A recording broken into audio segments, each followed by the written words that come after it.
La pasada semana, el gobierno presentó las pautas salariales de cara a una nueva ronda de la ley de negociación colectiva con el objetivo de preservar los niveles de empleo por sobre el aumento del salario real. La propuesta, que establece que en los sectores en dificultades los salarios crezcan 6,5%, que los que se encuentran en una situación intermedia lo hagan un 7,5% y 8,5% para los más dinámicos, no terminó de convencer ni al PIT-CNT ni a las cámaras empresariales. La Cámara de Industrias, por ejemplo, manifestó que los aumentos salariales propuestos pueden afectar a la competitividad del sector, que en los últimos 3 años ha sufrido la pérdida de 20.000 puestos de trabajo. En el mismo sentido, el asesor legal de la Cámara de Comercio, Diego Yarza, calificó de elevados los aumentos salariales propuestos y dijo que esta situación puede complicar a muchas empresas. En el PIT-CNT, en tanto, entienden que los salarios deberían crecer al ritmo de la economía y no solo acompañar la inflación, como se propone para los sectores más comprometidos.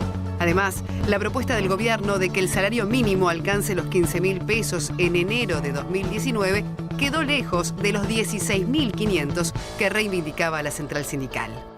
En un contexto en el que la economía crece mientras el mercado laboral se deteriora, ¿qué se puede esperar de la próxima negociación colectiva, que será la más grande de la historia? Y será una negociación clave porque va a llegar hasta el fin de periodo de esta gestión de gobierno y que ya arrancó, digamos, con este desencuentro entre las pautas que fija el Ejecutivo y la visión de la central sindical. Bien, bienvenido, Fernando. Muchas gracias. ¿Cómo ve este escenario, digamos, planteado así ya con los lineamientos dados por el Poder Ejecutivo en ese sentido? Hay como 3 aspectos que deberíamos considerar. Y lo deberíamos considerar desde el punto de vista político, económico y social. La pregunta es, ¿un salario de 15.000 pesos nominales en Uruguay da para vivir? Todos los que están ahí atrás me comentarían que no.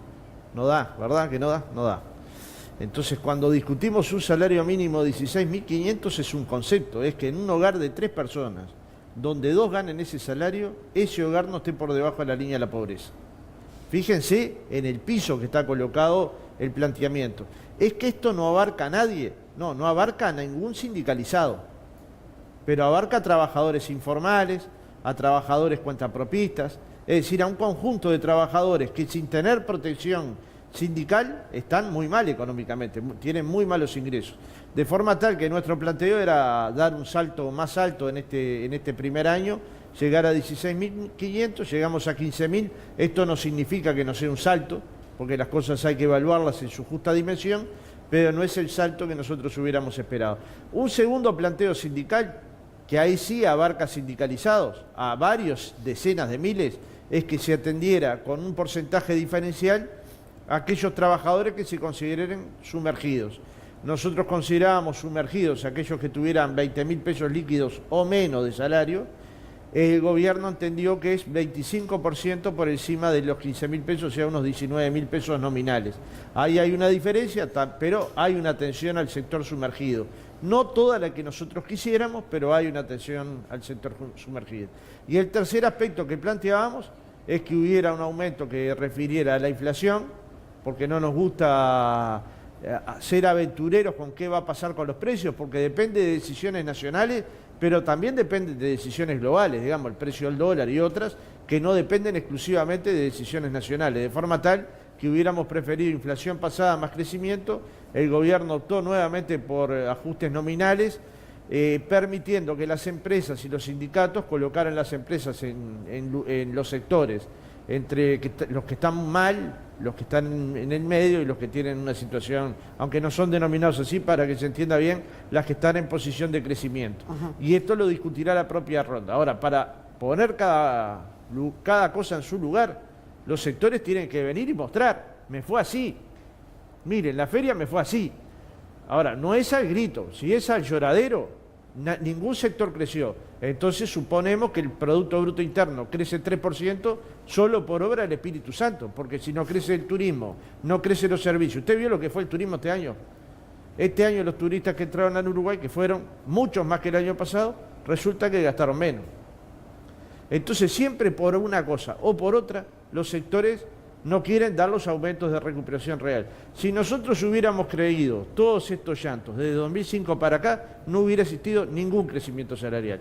Y desde 2005 para acá hay casi 60% aumento del salario real. Es decir, que había posibilidades de mejorar el salario sin caer en el empleo. Es más, en ese periodo se registró la tasa de desempleo más baja de la historia del Uruguay desde que se llevan registros. Entonces me parece que hay que tener una discusión sensata.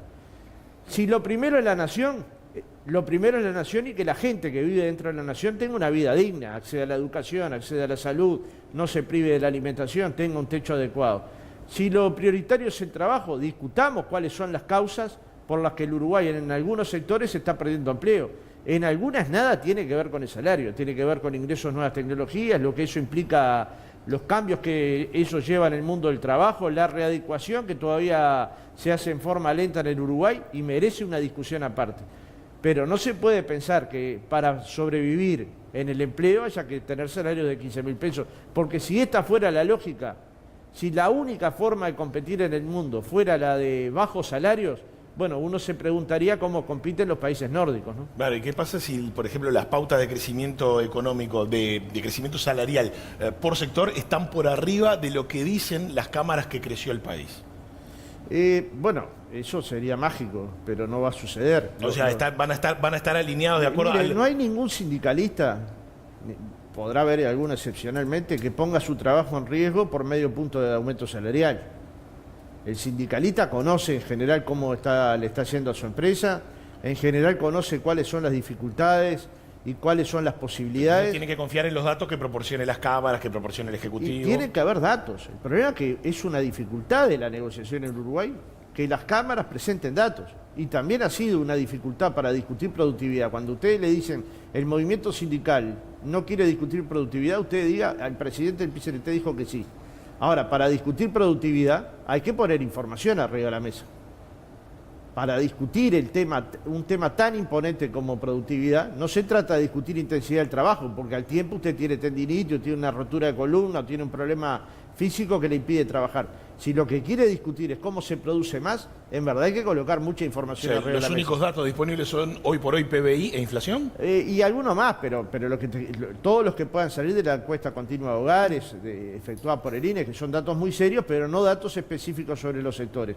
Cuando se presentaron datos específicos sobre los sectores eran tan generales que no te permitían discutir temas tan profundos como este, que es muy bueno discutir, como sería muy bueno discutir formación profesional, porque el cambio en el mundo del trabajo te obliga, a ustedes mismos los va a obligar, bueno a los compañeros que están atrás de la cámara. ¿Qué tanto pesa esa situación, por ejemplo, ese punto que es muy importante, que es el de la capacitación, al momento de la negociación, bueno, además de negociar aumentos, lo que tiene que ver, por ejemplo, con esa contrapartida de destinar a la capacitación del trabajador? Las empresas lo tienen que hacer, y las empresas y el gobierno y los trabajadores lo tenemos que hacer, digamos, nosotros no podemos ver que en el mundo viene una revolución a una velocidad que jamás se vio.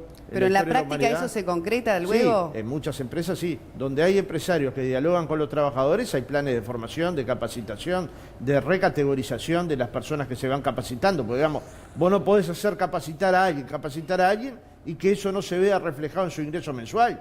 Porque la gente quiere capacitarse para vivir mejor también, ¿no? Entonces, pero en aquellos sectores donde lo han logrado hacer bien, han recategorizado, han hecho cursos de formación, han hecho acuerdos con el INEFOP, han hecho acuerdos para hacer formación dentro de la empresa. Es decir, hay muchos ejemplos que podría dar, no los doy porque de repente después le cobran a ustedes la publicidad, pero sí hay. Y hay de lo otro, ¿no?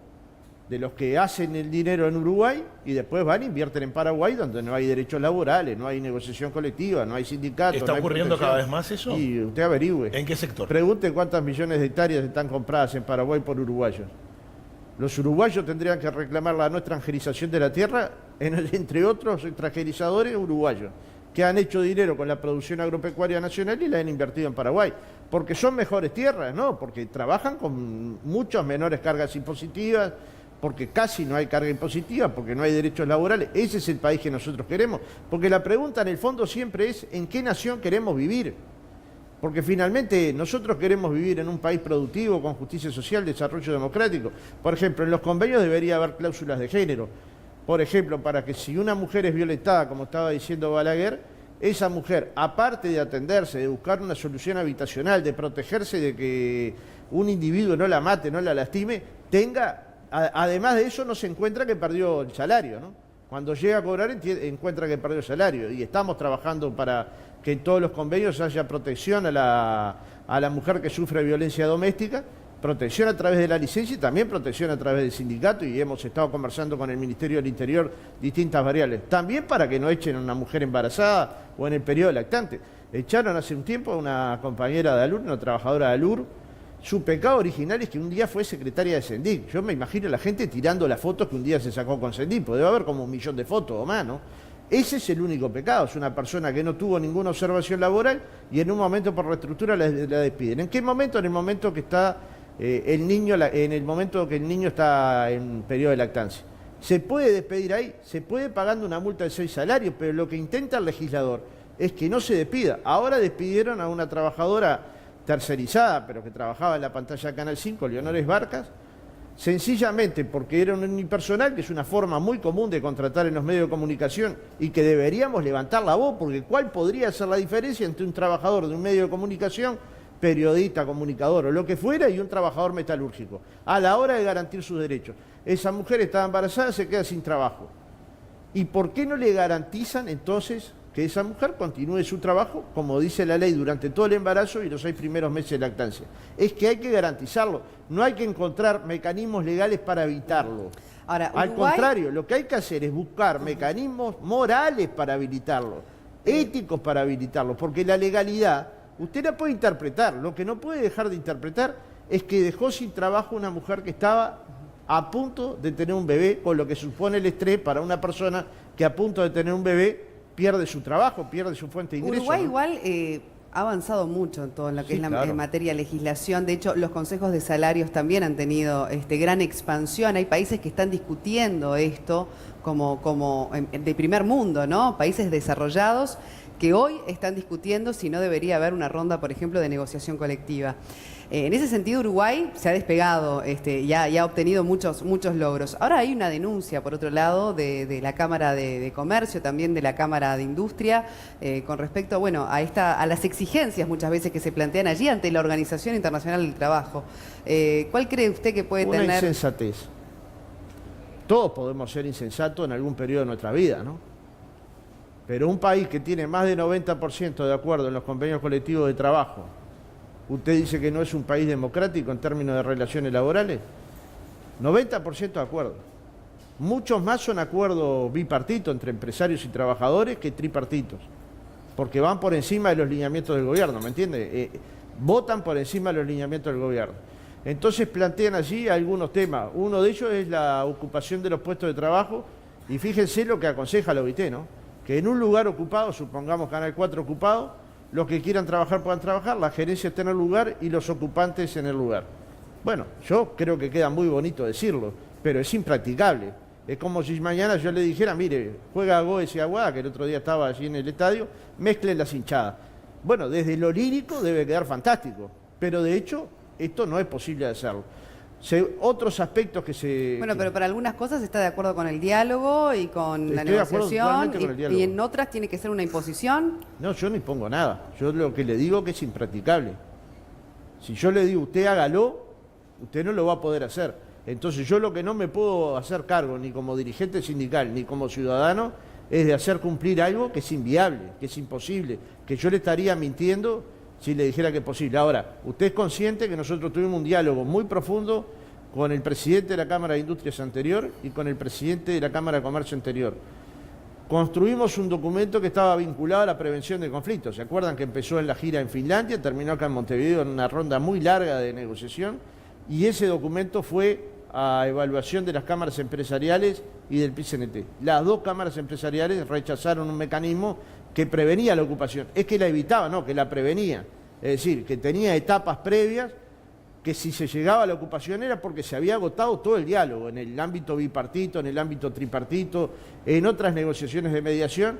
Bueno, y esto fue rechazado por las cámaras empresariales, absolutamente rechazado. Entonces la pregunta debería ser, ¿cuál es el responsable de que no haya un mecanismo de prevención de conflictos? ¿Los que la rechazaron? ¿Me entiende? Porque claro que lo mejor es prevenir un conflicto. No siempre se puede prevenir. Si a usted le despiden 25 trabajadores mañana, ¿y cómo va a prevenir ese conflicto? Pero si hay mecanismos de previsión, mecanismos de diálogo, mecanismos de negociación, mecanismos de salida, probablemente la salida sea mejor que si le imponen una salida, una reestructura a la fuerza, ¿verdad? Bueno, estos asuntos fueron postergados. La denuncia de la OIT, para mi gusto, es un daño al país, porque Uruguay se lo coloca en una línea, en una lista de países donde está Birmania, todos los países que violentan las peores formas, las que te imagines peor, lo que estabas hablando de la niña, esto que te imaginás peor, trabajo infantil, trabajo forzado, prostitución infantil, abuso de menores, trabajo esclavo, en esa lista colocan a Uruguay. ¿Esto es sensato? No, no es sensato.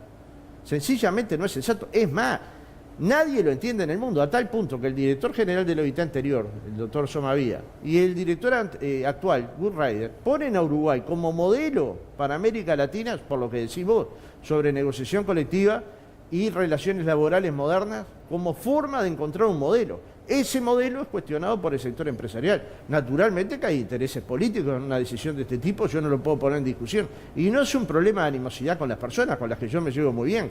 Es una decisión política de colocar a Uruguay en un lugar incómodo. Fíjense que en la última conferencia del OIT fue invitado a abrir la conferencia el presidente Tabaré Vázquez.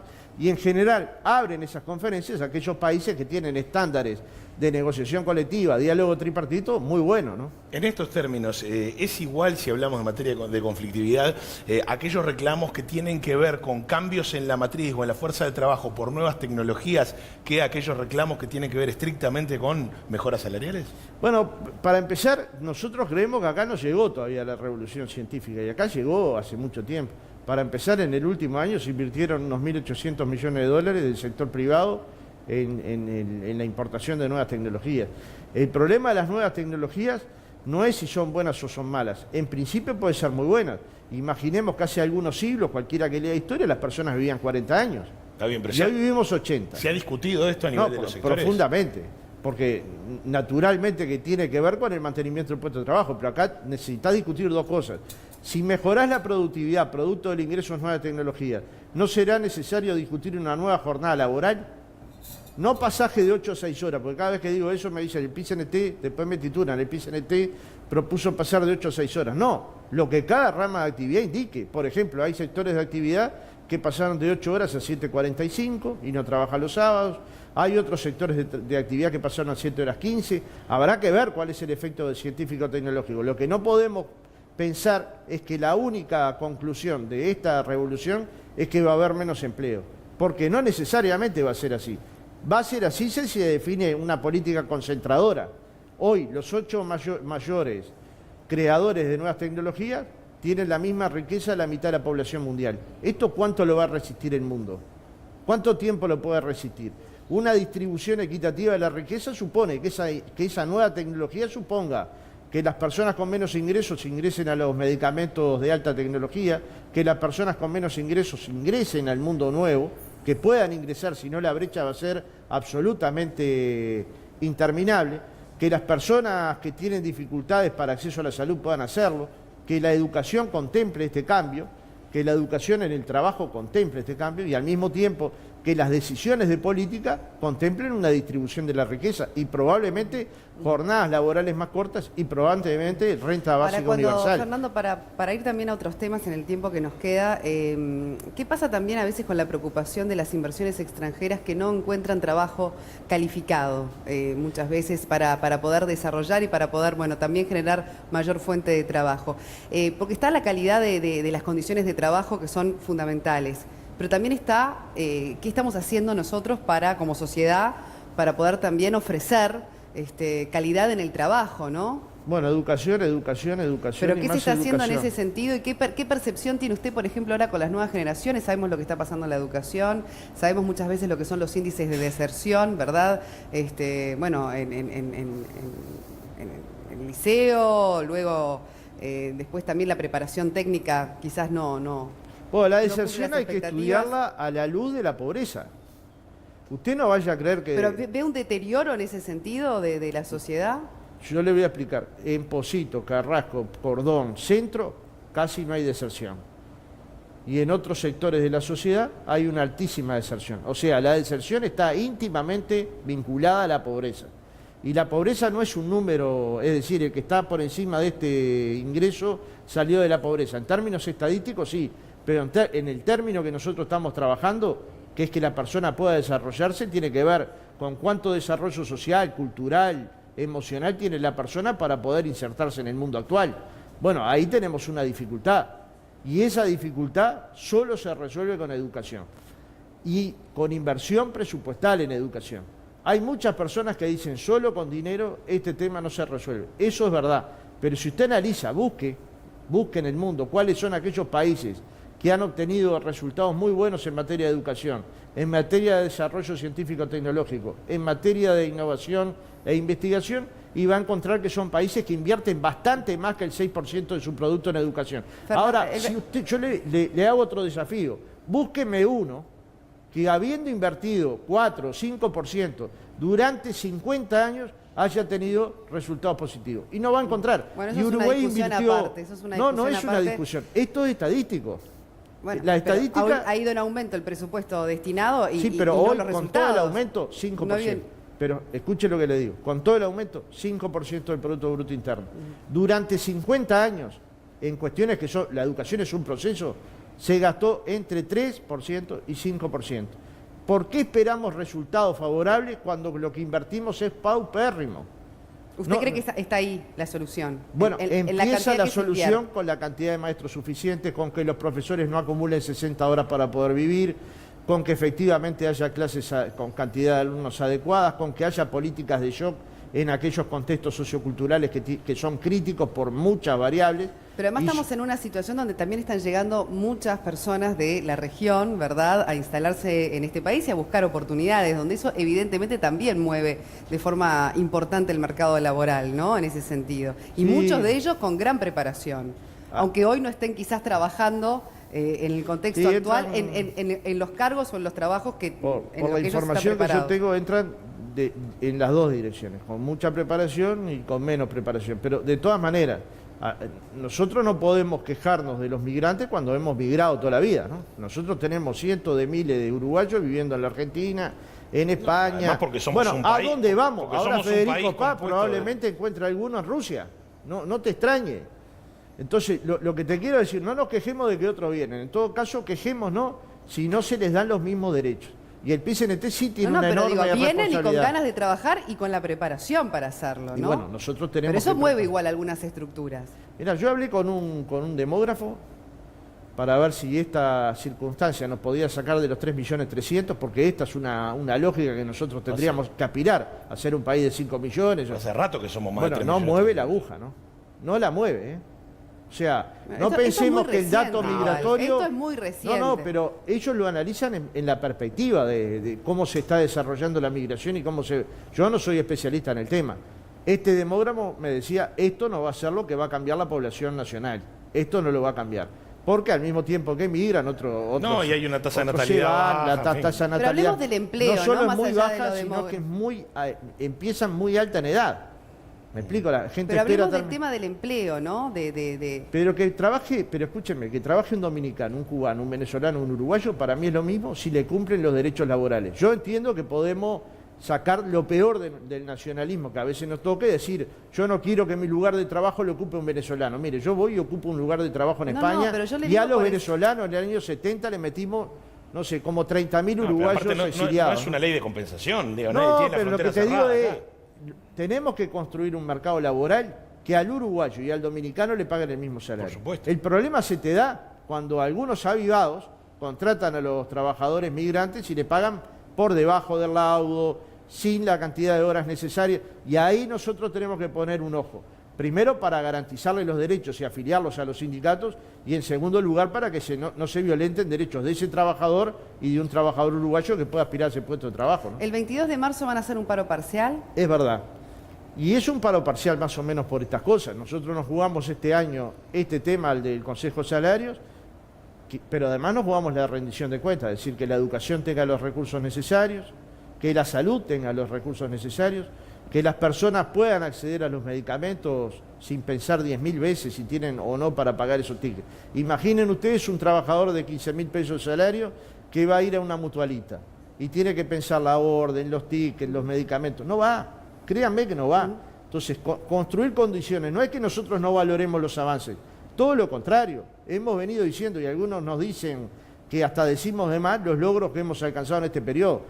Pero, digamos, darnos por satisfechos cuando todavía hay 400.000 uruguayos que ganan menos de 20.000 pesos sería absurdo. No hablaría bien del movimiento sindical uruguayo. De alguna manera, la línea de trabajo nuestra, que es ser independiente, pero no ser indiferente de los cambios, es una línea que vamos a mantener. Es decir, nosotros queremos que los sectores que tienen mayores dificultades progresen en Uruguay. Y eso implica colocar a los trabajadores uruguayos organizados, que no son los de 15.000 pesos, la mayoría de los organizados no son de los de 15.000 pesos, para pelear por estos de 15.000 pesos. Y al mismo tiempo construir un país integrado, es decir, nosotros necesitamos poder discutir un país que tenga mayores niveles de distribución. Y bueno, para que tenga mayores niveles de distribución, yo sé que esto a muchos no les gusta, el que tiene más va a tener que pagar más para que el que tiene menos acceda a los bienes más imprescindibles, ¿no? Pereira, seguimos conversando. Muchísimas gracias por su presencia y ahí esta está la mañana en Buen Día información Uruguay. del próximo paro parcial, el próximo 22 de marzo. Muchas gracias por habernos acompañado. Perdón, es de 9 a 13 horas en el área metropolitana de 8 a 14. Exactamente. Muchas gracias.